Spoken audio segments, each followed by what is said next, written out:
दोस्तों, आज के इस एनालिसिस में हम एक ऐसे क्रिकेट मैच की गहराइयों में उतरेंगे जिसने अहमदाबाद के नरेंद्र मोदी स्टेडियम में सबके होश उड़ा दिए थे। 21 मई 2026 गुजरात टाइटंस और चेन्नई सुपर किंग्स के बीच इस 66वें मुकाबले में बल्लेबाजी का एक बिल्कुल ही अलग और सच कहूं तो बड़ा ही खौफनाक स्तर देखने को मिला था। हम पूरी डिटेल में समझेंगे कि कैसे गुजरात टाइटंस ने 200 से ज्यादा रन्स का एक विशाल पहाड़ खड़ा किया और चेन्नई के गेंदबाजों की पूरी तरह से धज्जियां उड़ा दी।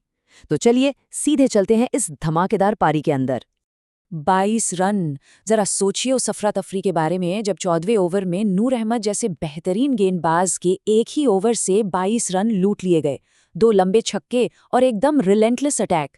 ये कोई आम ओवर नहीं था, ये दरअसल उस तूफान का सबसे बड़ा हिस्सा था जिसने चेन्नई सुपर किंग्स की पूरी बॉलिंग लाइनअप को हिलाकर रख दिया।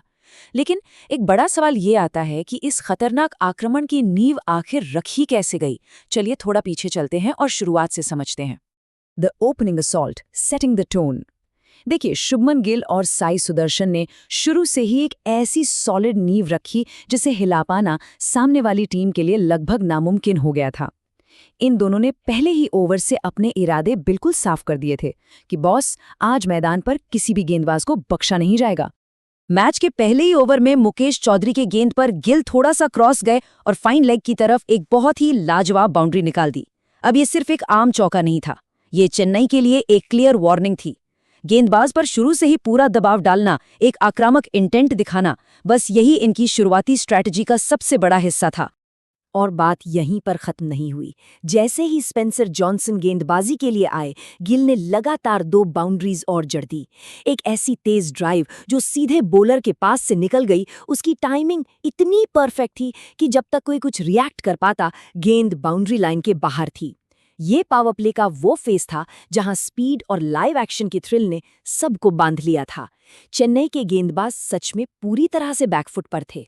Gills milestone moment, the 6000 club. एक तरफ जहां शुभमन गिल लगातार बाउंड्रीज पर बाउंड्रीज लगा रहे थे, वहीं दूसरी तरफ वो चुपचाप अपने करियर के एक बहुत बड़े मुकाम की तरफ तेजी से बढ़ रहे थे। उस पिच पर उस दिन उनका फॉर्म एक अलग ही जादुई लेवल पर था। ऐसा लग रहा था जैसे उन्हें पहले से ही पता हो कि अगली गेंद कहां आने वाली है। वाह, क्या आवाज थी जब गेंद बल्ले से टकराई। जब गिल ने नूर अहमद की गेंद पर स्लोग स्वीप किया ना, तो बैट और बॉल के कनेक्ट होने की जो आवाज आई थी, उसने कमेंट्री बॉक्स में सबको हैरान कर दिया। ये सिर्फ एक अच्छी प्लेसमेंट नहीं थी, इसमें गजब की ब्रूट फोर्स छिपी थी। गेंद बिल्कुल उनके स्लॉट में आई और गिल ने डीप मिड विकेट स्टैंड्स में एक लंबा शानदार छक्का जड़ दिया। 6000, जी हाँ, उसी बेमिसाल छक्के के साथ शुभमन गिल ने अपने टी20 करियर में 6000 रन्स का आंकड़ा पार कर लिया।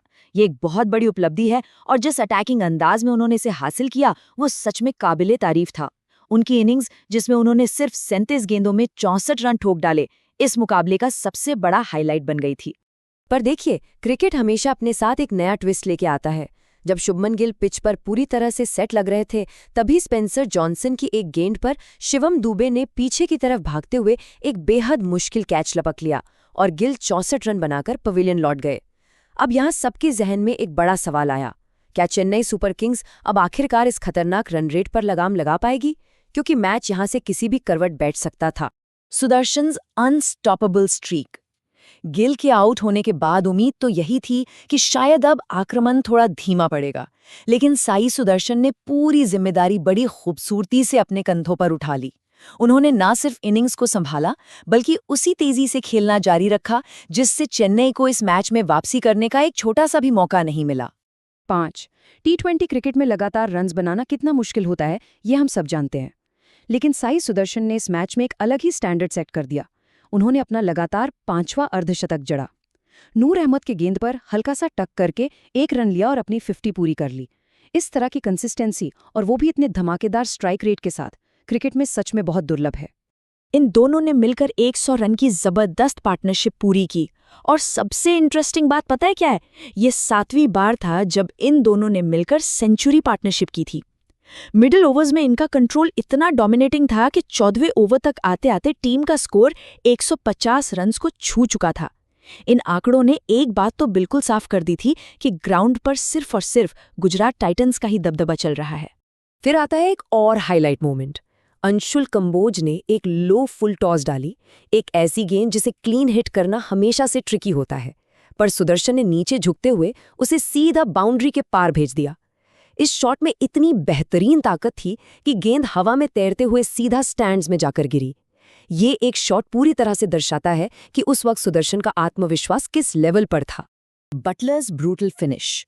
आमतौर पर इनिंग्स के आखिर में थकान दिखने लगती है, राइट? पर तभी मैदान पर एंट्री होती है एक नए तूफान की। जॉस बटलर क्रीज पर आए और उन्होंने मैच की टेंशन को अपने अग्रेसिव स्टाइल से एक अलग ही एक्सट्रीम लेवल पर पहुंचा दिया। उन्हें देखकर ऐसा लग रहा था जैसे उनका वहां आने का बस एक ही मकसद था, इस पहले से ही खतरनाक पारी को एक अत्यंत भयंकर एंडिंग देना। बटलर तो जैसे सिर्फ और सिर्फ छक्कों में ही डील कर रहे थे। उन्होंने आते ही चेन्नई के गेंदबाजों पर सीधा धावा बोल दिया, चाहे वो नूर अहमद हों या मुकेश चौधरी, किसी को नहीं छोड़ा गया। उन्होंने बैक टू बैक छक्के जड़े। उनके बल्ले का वो क्लीन स्विंग और शेयर टाइमिंग वाकई देखने लायक था। गेंदबाज बस असहाय होकर गेंद को बाउंड्री लाइन के बाहर जाते हुए देखने पर मजबूर थे।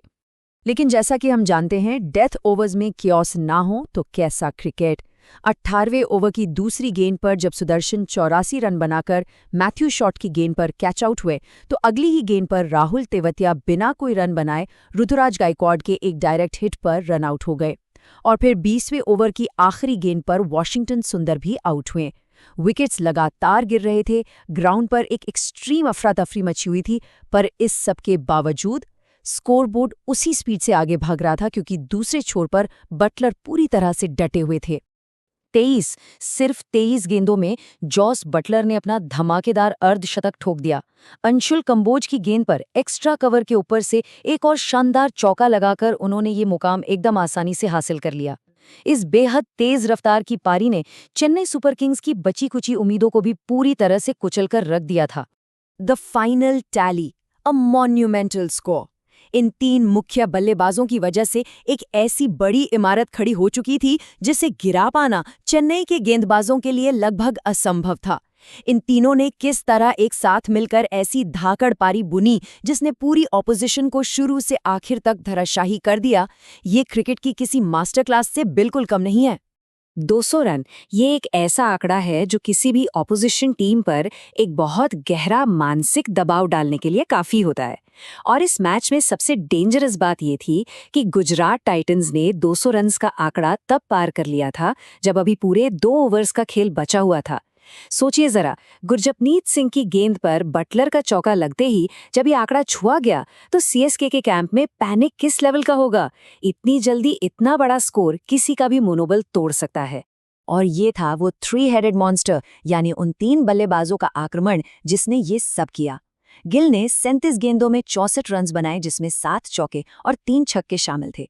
सुदर्शन ने 53 गेंदों में 84 रन्स का योगदान दिया। और फिर बटलर ने तो आग ही लगा दी, मात्र 23 गेंदों में 50 से ज्यादा रन्स। हर एक बल्लेबाज का स्ट्राइक रेट बिल्कुल आसमान छू रहा था और उनकी हिटिंग सच में बेहद शानदार थी।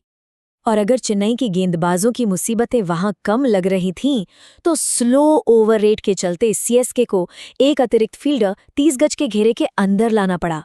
ये तो सीधा जले पर नमक छिड़कने जैसी बात हो गई।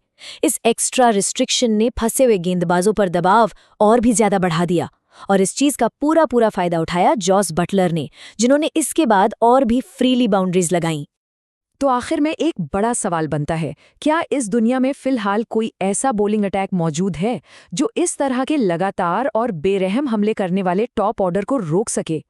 गुजरात टाइटंस ने इस मैच में जो आक्रामक बल्लेबाजी और सटीक रणनीति दिखाई है, उसने आईपीएल की बाकी सभी टीम्स के लिए एक खतरे की घंटी जरूर बजा दी है। ये एक ऐसी बैटिंग मास्टरक्लास थी जिसे शायद आने वाले समय में बार बार देखा और समझा जाएगा। खैर, इस एनालिसिस में हमारे साथ इस रोचक यात्रा में जुड़ने के लिए बहुत बहुत शुक्रिया। मिलते हैं आपसे अगले एनालिसिस में।